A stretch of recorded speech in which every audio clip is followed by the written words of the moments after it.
ఉన్నాను.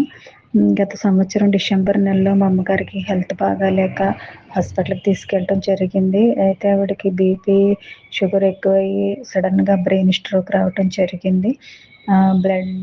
మైండ్‌లో blood clots ఉన్నాయని చెప్పారు. వెంటనే ఒక ఇంజెక్షన్ ఇచ్చారు. అయినా క్యూర్ అవ్వలేదు. వెంటనే మేము తీసుకెళ్ళిన హాస్పిటల్ డాక్టర్ అన్నారు, "మీరు ఎమర్జెన్సీలోకి తీసుకెళ్ళండి. నా దగ్గర పెడితే చాలా ఖర్చయిపోతది. కానీ మనిషి మరి చెప్పలేము" అన్నట్టు అన్నారు బ్రదర్. అయితే అప్పుడు మేము "ఎక్కడికి తీసుకెళ్ళమంటారమ్మా" అంటే, "మీరు ఆరోగ్యశ్రీ ఎక్కడుందో హాస్పిటల్ కనుక్కొని తీసుకెళ్ళండి." అంటే అప్పుడు మేము వెంటనే భీమవరం వర్మ హాస్పిటల్ ఆరోగ్యశ్రీ ఉందని తెలిసి అక్కడికి తీసుకెళ్ళటం జరిగింది. మా మావయ్య గారి ద్వారా జాయిన్ చేశామండి అక్కడ తెలిసినోళ్ళుంటే.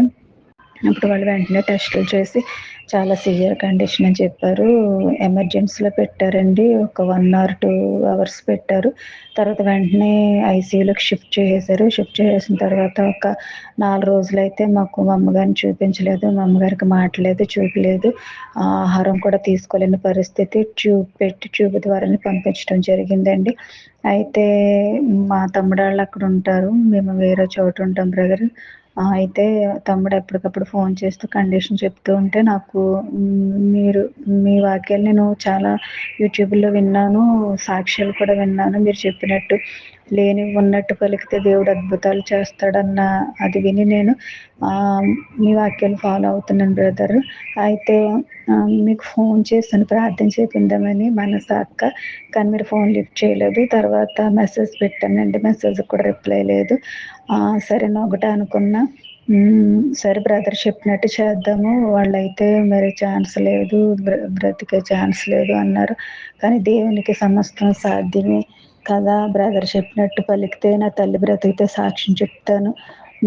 మరి తర్వాత దేవుని చిత్తమని చెప్పి నేను నా తల్లికి ఆరోగ్యం ఇచ్చినట్టు, నా తల్లి బ్రతికి సజీవంగా ఇంటికొచ్చినట్టు నేను పలకటం మొదలుపెట్టాను బ్రదర్. మా సిస్టర్స్‌కి, మా బ్రదర్స్‌కి కూడా నేను ఇలాగే చెప్పాను. ఇంక అందరూ ఇంకా మా అమ్మగారు లేరు, చనిపోతారన్న ఉద్దేశంలోనే మా కుటుంబ సభ్యులందరూ ఉన్నారు.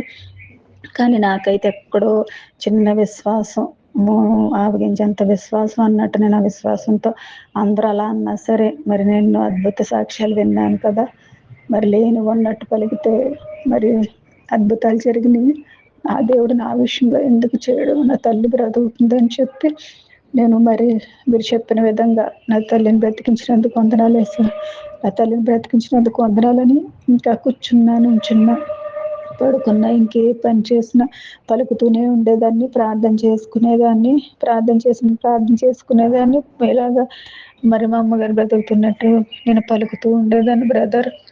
అయినా సరే రిజల్ట్ కనపడలేదు. 4 రోజుల తర్వాత మళ్ళీ మా తమ్ముడాళ్ళని పిలిచి, "మీరు 2 రోజుల్లో దేనికైనా రెడీగా ఉండండి" అని చెప్తే ఇంక అందరూ చాలా ఇదైపోయారు. నేనైతే చాలా అప్సెట్ అయిపోయాను. అప్సెట్ అయిపోయినా కూడా పలకటం మాత్రం మానలేదు.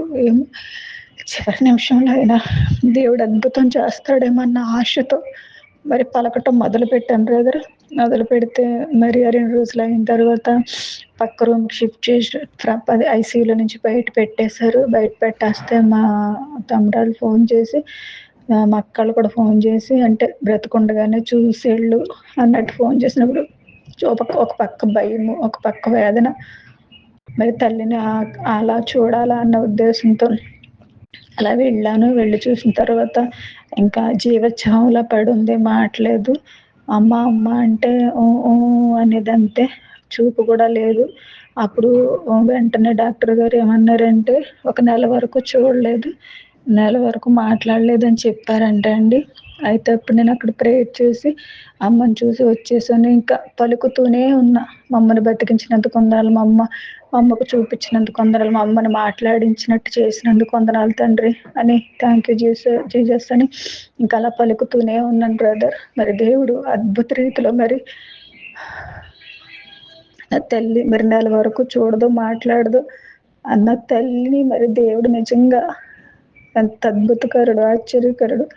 మరి నా తల్లి పట్ల ఎంత అద్భుతం చేసి ఆ సాయంత్రానికి నా తల్లి చూడగలగడానికి, మరి మాట్లాడగలగడానికి ఎంతో సహాయం చేశాడు. నిజంగా దేవాది దేవునికి ఎనలేని కృతజ్ఞతాస్తుతులు చెల్లిస్తున్నాను బ్రదర్. మరి ట్యూబ్ ద్వారా కూడా ఆహారం నెల వరకు అలాగే పెట్టాలని చెప్పారు.